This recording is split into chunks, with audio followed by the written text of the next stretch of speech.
Why following the rules feels safer and keeps you stuck. Most people believe that following the rules is the safest way to move forward.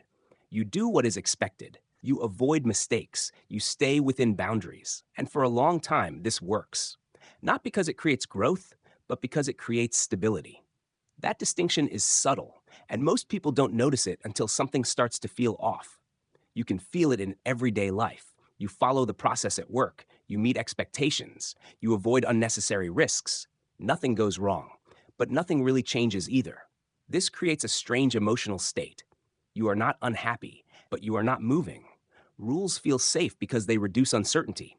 They tell you where not to step, what not to do, what behavior will not be punished.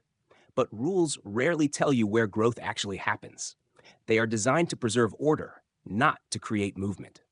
Consider how rules function inside modern systems. They exist to keep things predictable, to minimize friction, to ensure continuity.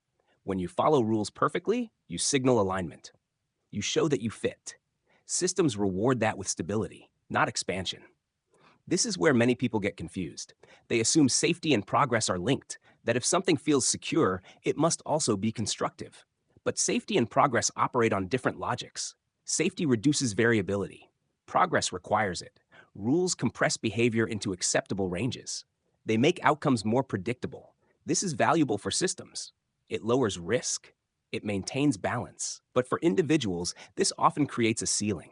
You may not feel blocked. You are allowed to operate, to participate, but only within a narrow range that does not disturb the structure.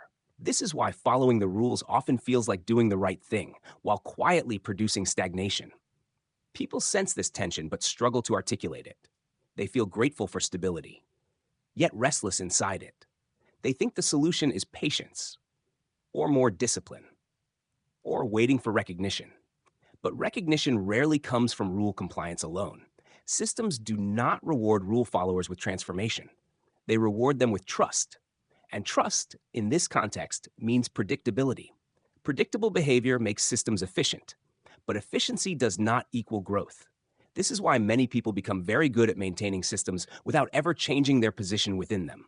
They become reliable, replaceable, necessary, but not mobile. Rules create a psychological contract. Follow them, and nothing bad will happen. But the contract does not promise momentum. It promises continuity. This is deeply uncomfortable to accept, because most people were taught that doing the right thing is inherently progressive. That belief works in moral frameworks, but systems are not moral. They are functional. They do not ask whether effort is fair. They respond to whether behavior is disruptive or stabilizing. Rule following is stabilizing, and stabilization, once achieved, is preserved. This is why people who follow the rules perfectly often feel trapped without feeling oppressed.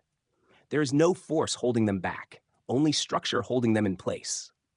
The trap is invisible because it is normalized. Everyone around you is doing the same thing, following the same guidelines, playing by the same rules. The lack of movement feels like a personal issue, not a structural one. So people internalize the problem. They assume they are missing something, that they lack confidence or ambition.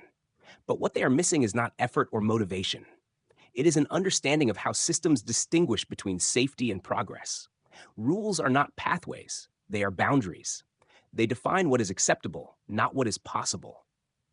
Once you understand this, the emotional confusion begins to make sense. Why stability feels heavy? Why effort feels invisible? Why doing everything right does not feel rewarding? None of this means rules are bad. They serve a purpose. But mistaking them for engines of progress leads to quiet stagnation. Following the rules can keep you safe.